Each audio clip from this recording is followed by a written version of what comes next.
नमस्कार, मैं हूं आपके साथ खुशबू सिंह। स्वागत है आपका युग चरण में। चलिए शुरुआत करते हैं बुलेटिन की।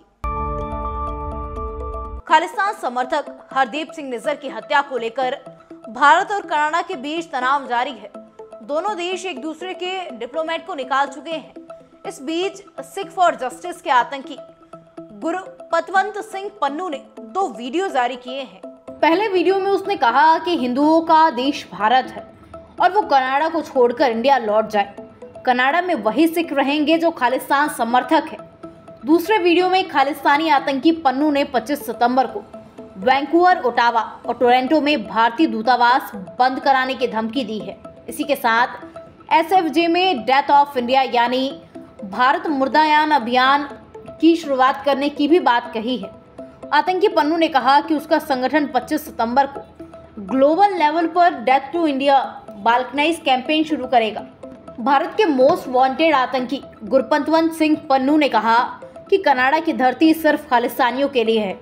खालिस्तानी कनाडा के साथ हर समय खड़े हैं, यहाँ के संविधान को मानते हैं। आतंकी पन्नू ने कहा कि कनाडा के संविधान के अनुसार भी हिंदू यहाँ पर नहीं रह सकते हैं। उनका देश भारत है, उन्हें यहाँ रहने के लिए अपना धर्म बदलना होगा। गुरपतवंत सिंह पन्नू ने ऐसे समय में जहर उगला है जब दोनों देशों में आतंकी हरदीप सिंह निज्जर की हत्या को लेकर तानातानी चल रही है। नेशनलिस्ट कांग्रेस पार्टी यानी एनसीपी के नाम और सिंबल को लेकर विवाद के बीच शरद पवार और अजित पवार गुट ने एक बार फिर दावा किया है कि उनकी पार्टी के अंदर कोई फूट नहीं है। शरद गुट के एनसीपी प्रदेश अध्यक्ष जयंत पाटिल ने मंगलवार 19 सितंबर को कहा कि चुनाव आयोग की तरफ से हमारे केस को विवाद की तरह देखना गलत है। उन्होंने आयोग पर शरद को समय ना देने का भी आरोप लगाया। मीडिया रिपोर्ट्स के मुताबिक महाराष्ट्र कैबिनेट में मंत्री और अजीत गुट के सीनियर नेता छगन भुजबल ने जयंत पाटिल के बयान पर कहा, अच्छी बात है, हम भी कहते हैं कि हमारी पार्टी में कोई फूट नहीं है। छगन भुजबल ने दावा किया कि पार्टी में कुछ बदलाव हुए हैं, जैसे राष्ट्रीय अध्यक्ष का बदलाव। अब अजीत पवार पार्टी के अध्यक्ष हैं और हमने चुनाव आयोग को इस बारे में सूचित कर दिया है। जयंत पाटिल ने बताया कि शरद पवार ने अपना पक्ष स्पष्ट करने के लिए चुनाव आयोग से समय मांगा था, क्योंकि अजीत की तरफ से कुछ ईमेल भेजे गए थे। चुनाव आयोग ने शरद को समय दिए बिना सोच लिया कि पार्टी में विवाद है।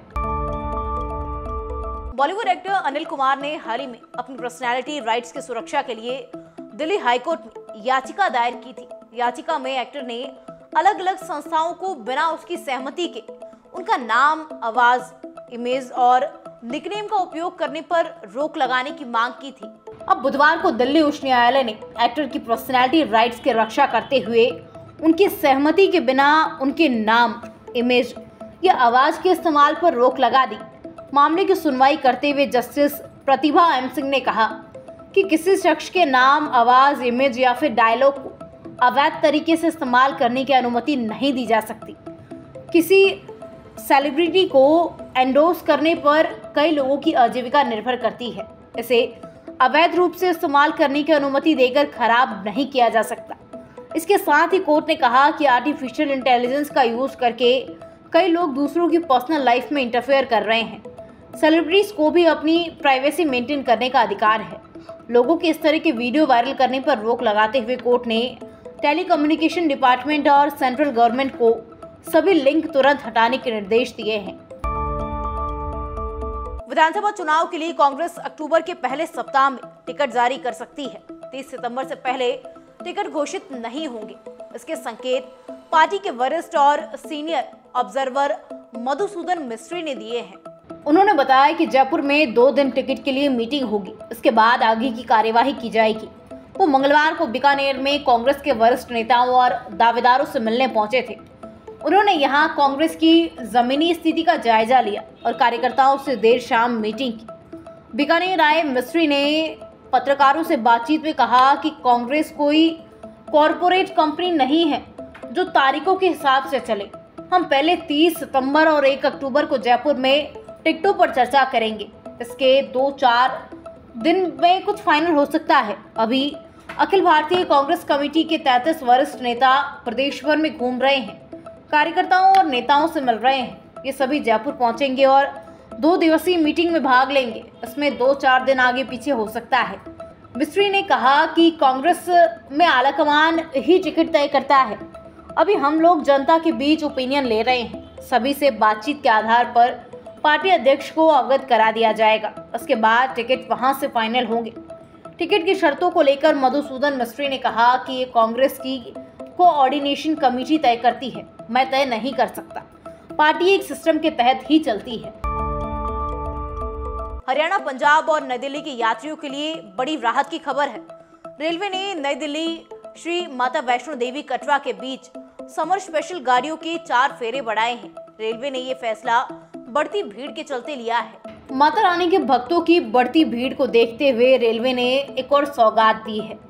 हालांकि इन ट्रेनों के फेरे 29 सितंबर से शुरू होंगे। गाड़ी नंबर 04071 नई दिल्ली श्री माता वैष्णो देवी कटरा नई दिल्ली गति शक्ति स्पेशल ट्रेन 29 सितंबर को नई दिल्ली से रात 11:30 बजे प्रस्थान कर अगले दिन सुबह 11:25 पर श्री माता वैष्णो देवी कटरा पहुंचेगी।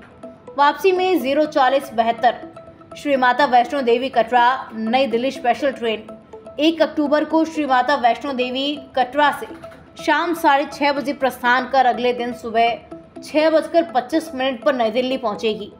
गाड़ी नंबर 04081 नई दिल्ली श्री माता वैष्णो देवी कटरा नई दिल्ली स्पेशल ट्रेन 30 सितंबर को नई दिल्ली से रात 11:30 बजे प्रस्थान कर अगले दिन 11:25 पर श्री माता वैष्णो देवी कटरा पहुंचेगी।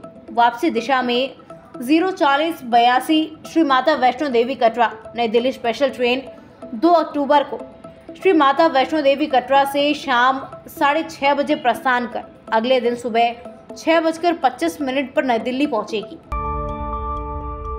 ऐसी तमाम खबरें देखने के लिए सब्सक्राइब कीजिए हमारे चैनल को और यूं ही बने रहिए युग चरण पर।